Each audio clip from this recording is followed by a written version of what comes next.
Hello, folks. Brandon Chapman with you today. It's another edition of TheoTrade video for January 27th. It's Monday, and boy, what a difference a weekend makes. Of course, the DeepSeek AI technology coming out of China, just upsetting the apple cart and may lead to deep sixing some AI-related spending, and so obviously causing a big heartburn moment for the market generally. As we look at the ES right now, we're down 1.65%. We're about half the way up the intraday low. And if we look at just that kind of one-day time frame, you'll see that we opened up much lower, had a kind of a deluge of selling going into the early morning. We've recovered a little bit here. Same with as we look at the NASDAQ. Obviously, we're talking AI spending. The NASDAQ is more tech-heavy, down 3.2% today. And again, you see we kind of recovered. We're wilting just a little bit going into the close. But again, overall weakness today. But if you look at the Dow Jones, we're looking at YM, for example, we're actually higher on the session after selling off earlier in the day. So what we're seeing from a sector perspective, we're seeing that staples are leading the way up 2.5% today. We've got healthcare, real estate, financials, but really it's healthcare and staples that are really leading the way in the midst of all the chaos. Technology, utilities, and the SPY. So you'll see the utilities and technology are really dragging the S&P down. Technology seems to make sense. I mean, look at NVIDIA, for example. NVIDIA is down 17% today. And that's a significant downside. Obviously, they have the most exposure of these companies out there since they're providing the chips that's supposedly going to run the processing for this stuff. All of a sudden, we come out with, and everyone thought this was a sure thing. Right? I mean, there's no way we're not going to invest in the infrastructure. Yeah, we looked at some companies that were spending a lot of money, like Meta, for example, or Microsoft, and saying, hey, what are you really going to get out of this? I mean, how are you going to monetize it? But nobody actually questioned whether the spending was going to be there or not, right? Everyone expected it. Now, NVIDIA, certainly they've got some issues. I've talked about it for months now about how they finance a lot of their sales and that sort of thing. But the fact is that nobody really questioned the idea that somebody was not going to buy the chips, right? All of a sudden, DeepSeek comes out, and all of a sudden what's happening is we're starting to deep six or cancel, or the idea is anticipating there may be a cancellation of some of the investing plans in capex if we can get similar, if not better returns and less resource heavy. And you can see that transferring to nuclear stocks, for example. CCJ produces uranium. And again, it's a minor, down 15% today. You're seeing it in companies you wouldn't necessarily expect, like EQT, for example, a utilities company, down 9% today. I mean, all these stocks that are really trading at relatively high valuations, and you even see like a CTRA, for example, down about 3.5% today.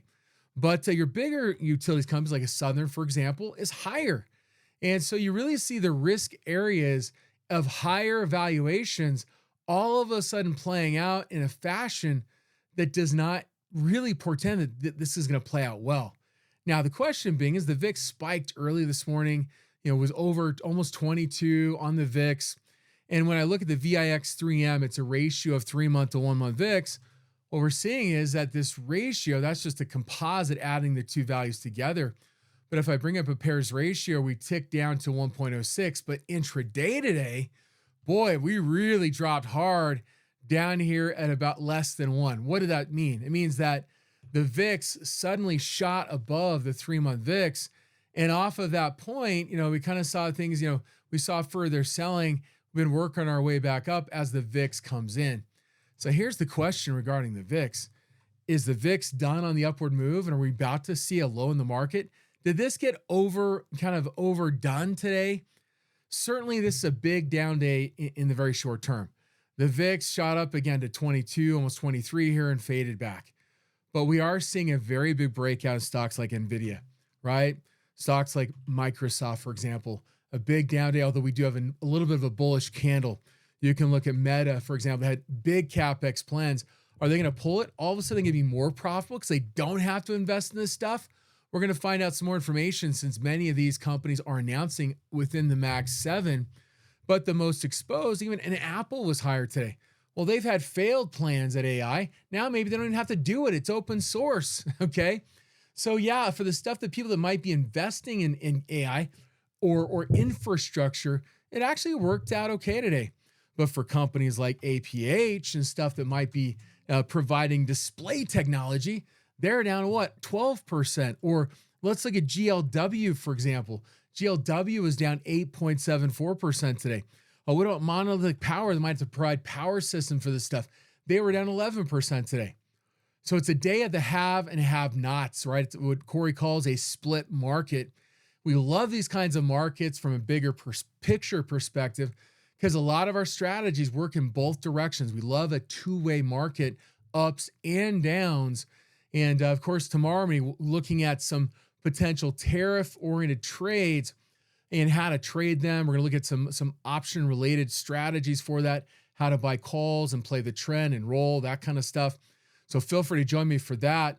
But what we're seeing today is the fact that we're really starting to question how much legs or what are the fuel for this rally. A question I asked last Wednesday because we had a lot of stuff going on, skew at 180 that suggested the hedges are really instilled right now. And that may have kept the market at bay from really selling off hard. But here's the follow through risk. We just had some of the most widely held stocks in the market sold today. Who's going to get in trouble? Are we going to start to see some selling tomorrow in some of the stronger names because they got to sell those to maybe cover losses over here? The follow through is going to be important tomorrow. So it's important to watch that and see, okay, what's up today? Does it hold on to it? We see some temporary rotation away from these names and into more secure names like Staples, for example. That makes sense. But do we see follow through selling tomorrow as a result of what happened today? And do we see further selling as people get scared? They wake up and say, technology is down 5%. I may need to even underweight further technology and overweight Staples, which has really been an underperformer for a while. Look at the 12-week performance, down 1.61%. Yields are higher. Stocks like Colgate, Palmolive did well today on a breakout. They've got earnings coming up here. Other ones that I'm looking at are stocks like Hormel, for example, over the last little over a week. On my Trends Friday, not last Friday, but the Friday before. Hormel seeing another 2% advance today. There is opportunity. AT&T, Verizon, communications aren't impacted by tariffs.